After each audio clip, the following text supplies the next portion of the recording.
സി.ആർ. നീലകണ്ഠൻ പരിസ്ഥിതി പ്രവർത്തകൻ, അദ്ദേഹം നമുക്കൊപ്പം ടെലിഫോൺ ലൈനിൽ ചേരുന്നുണ്ട്. നമസ്കാരം ശ്രീ സി.ആർ. നീലകണ്ഠൻ. പരിസ്ഥിതി പ്രവർത്തകൻ എന്ന നിലയിൽ ഒരു വലിയ യുഗമാണ് അവസാനിക്കുന്നത്. അദ്ദേഹത്തിൻ്റെ കാര്യത്തിൽ എങ്ങനെ അനുസ്മരിക്കുന്നു?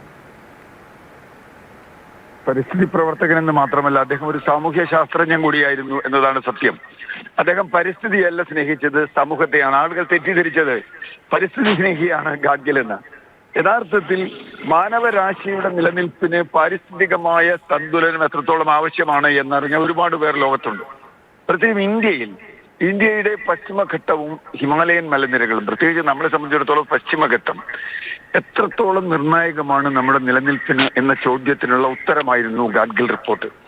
പശ്ചിമഘട്ടത്തിൽ ഉണ്ടാവുന്ന ചെറിയ മാറ്റം പോലും അതിന്റെ ഇരുവശത്തും താമസിക്കുന്ന, പ്രത്യേകിച്ചും അതിന്റെ പടിഞ്ഞാറ് വശത്ത് താമസിക്കുന്ന കേരളത്തെ പോലെയുള്ള പ്രദേശങ്ങളിൽ, കർണാടകം പോലെയുള്ള പ്രദേശങ്ങളിൽ എത്രത്തോളം ദുരന്ത സാധ്യതയുണ്ട് എന്ന് കണ്ടെത്തുകയും അതിന്റെ ഹോട്ട്സ്പോട്ടുകൾ കണ്ടെത്തുകയും അതിന്റെ പരിസ്ഥിതി ലോല മേഖലകൾ കണ്ടെത്തുകയും അവിടെ ഏത് തരത്തിലുള്ള ഇടപെടൽ നടത്തിയാലാണ് നമുക്ക് നിലനിൽക്കാൻ കഴിയുക എന്നത് കണ്ടെത്തുകയും അങ്ങനെ നമ്മുടെ ജീവിതത്തെ വളരെ ഗൗരവതരമായി ബാധിക്കുന്ന ഒന്നാണ്.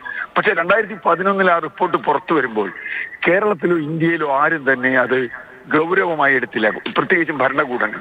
പക്ഷെ 2018 കഴിയുമ്പോൾ നമുക്ക് മനസ്സിലാവുന്നു കാലാവസ്ഥാ മാറ്റം പോലെയുള്ള ദുരന്ത സാഹചര്യത്തിൽ കേരളം എത്ര വൾനറബിൾ ആണ് എന്ന്.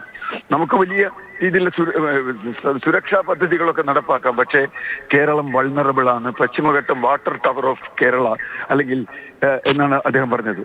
അത് പൊട്ടിയിരിക്കുന്നു. അത് പൊട്ടിയപ്പോഴാണ് കേരളത്തിൽ പ്രളയം വന്നത്. അത് പൊട്ടിയപ്പോഴാണ് കേരളത്തിൽ ഉരുൾപൊട്ടൽ ഉണ്ടായത്, കേരളത്തിൽ വലിയ നാശങ്ങൾ ഉണ്ടായത്.